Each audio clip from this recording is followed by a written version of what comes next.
Welcome to our Radio with Pictures from the field, and we are here producing this from our Western Division consultation. Here with me is Pritika Goundar and Salome Raqiyawa from Rakiraki. Pritika, you have been sharing about water problems that you have been facing back in your community.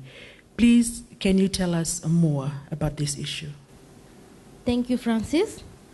My name is Pritika, and the major problem in my community is a water problem. And Article number 14 of CEDAW requires all parties to take all appropriate measures to ensure that the particular needs of rural women are met. Thank you very much for that, Pritika. We have a national gender policy in place in Fiji, which has been approved since February 2014, which promotes gender equality. How can we make sure that women are involved in solving this problem? And why is this important? Thank you. This is important because women are the backbone of the family. And from the budget, there's been 1.4 million for free water tanks for maritime and affected region, including distribution of 2,000 water tanks. But still, there's a very lack of water. And it would be good if there could be more supplies in it. Thank you very much, Pritika. How far away is your home from the main town? 2 kilometers. 2 kilometers. So when it comes to water problem, I know water is a very, it's a basic human need, especially for us women. We use water every day. Can you talk about the situation that you're facing and also the women back in your community when it comes to fetching and looking for water? Yes, Francis, it's very poor in our community. I've come through when I went to one of the community. I saw plenty of women make a line in the river, but in the river there's very drought. And when they ask for the water from the government, they supply water twice in a week. But still that's not enough, because water is a very it's a need. And ladies who are working, they really suffers because they want to go to their work, but before they have to do the housework too. And just because of the water, they get late. Thank you very much, Pritika. And for you, Salome, I understand you were sharing about health facilities in Rakiraki. I know Rakiraki Hospital is Rakiraki town is one of the least developed town in Fiji. Can you please share with us more on that? Thank you, Francis. As under medical services, I will be talking about concerning medical facilities. Concerning the lack of medication and injection in particular hospital, for example, at Rakiraki District Hospital and Nanukuloa Health Center in particular.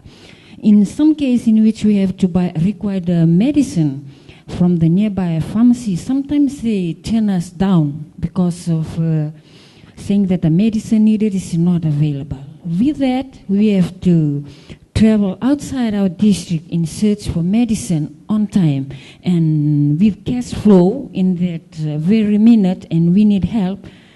For poor people, I think they can afford that. Thank you very much. So how far are you from your community? How far you are from the main hospital? As for me and some of my relevant community, it takes about 20 kilometers, 5 to reach the main subdivisional hospital. And when it comes to the bus services or the transport, when it comes to transport services in your area, yes, especially like when you are sick, when a woman is sick, how do you transport the patient down to the hospital? If not by bus, if it's an emergency case, so we have to hire a van or a carrier. So it'll cost us around $50 one way. Around $50 one way. Yes. Do they have ambulance services in Rakiraki? No, yes, in Rakiraki Hospital we have. So what do you think the department, the health department, should be doing in order to address these issues? Thank you, Francis. As in the CEDAW, Articles 12 at its state that it requires to ensure that women and men have equal access to health service and equality in all levels for men and women to participate, because some of the things women are going through, men don't know that. Okay, when you talk about health services in your community, as a woman, I'm sure you're a mother. When it comes to you talked about going to the hospital, no medicines, and then you have to look for money in order. Where do you draw the money that you spend on the for the medicine? Concerning the money I will spend. Yes. Sometimes when we have relatives or someone that I can borrow, that's mean in terms of credit. Then when I have money, I'm gonna pay it back. Otherwise, I'll have conversation with the carrier driver, which I knew. So just to take us, in case to help us in that time until we have money that we're gonna pay. Thank you very much. So, do you think that the government should be looking more into these issues when it comes to women's access to health services, and also especially when it comes to pregnant mothers giving births, and when it comes to our children, sending them to the hospitals? What do you think we should be doing more, or the government of the day should be doing more? Thank you, Francis. As in our national budget, 9 million has been provided for recruiting nurses and doctors. My recommendation, if only that money if can be used, like in some villages we have dispensaries and rural nurses, if they can only train rural nurses, fully trained, so that in times of emergency they can be available. So when you're talking about rural nurses, these are community nurses, as in Nasi Nikoro? Yes. Okay, thank you. Thank you very much, Salome, for that. And for you, Pritika, you've been sharing about water problems. Is there any other thing you think that women should do in terms of maybe addressing these issues? Yes, Francis. Or taking part in, decision making when it comes to water problem planning, development planning? Yes, it would be good for women. They can raise their voice so that things can be gone good about the water problem. They could be supplying more lorries to get the water, maybe every day, I think. Okay, so when it comes to, are you a farmer, or do you have vegetable farms in your home? No. Or what about the women from your community? Some of them, they are farmers, or they grow vegetables there from the garden. So, because Fiji, we have been experiencing dry spell. So what happens when it comes to the vegetables and also even to their livestock? Oh, that's very bad. Just because of drought season, they can't plant anything. So they have to go to the market and buy vegetables. Though they are farmers still, they can't plant anything. So you're telling us that they are not able to earn money also when it comes to that because of the lack of water. Yeah. And it is very hard. Their vegetables or the livestock are damaged. Thank you very much. And for you, Salome, you're from Nalalawa Women's Club, also INRA.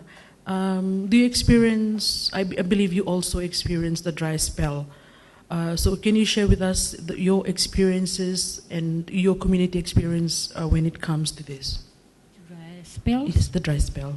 Yes, but in our community, we have access to pipe water and a dam. But during dry spells, all this run dry.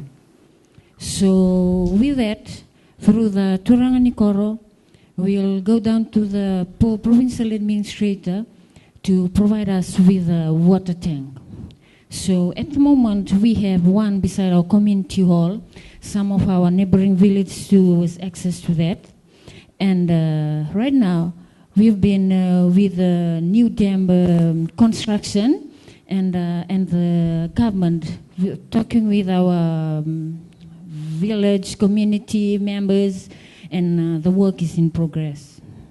Thank you very much. You talked about some of the nearby villages. So which other villages that also access to the same water tank that you are using? And how many households, like how many families in your community?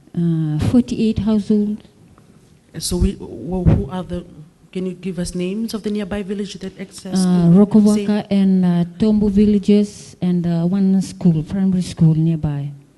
Okay, thank you very much. I remember back in Malamalanandi, young school children are not able to attend school because of water problems. And also, if they go to school, they have to carry a water bottle. Does that happen in your community? Yes, that's the same issue that we are facing in that primary school near our community. When there is water problem in the school, the students have to spend half day in school. Okay, thank you very much. And of course, most of the things that happen in our community, we can't blame the government of the day. What do you think we can do, or all of us can do better when it comes to women managing water in our community? Thank you. It's a good question.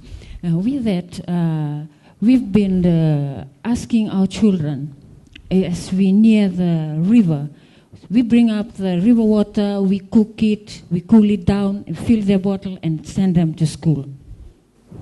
Thank you very much, Salome, for that. And that's all we have for you. Thank you for joining us here for our Radio with Pictures from the Field. Naka.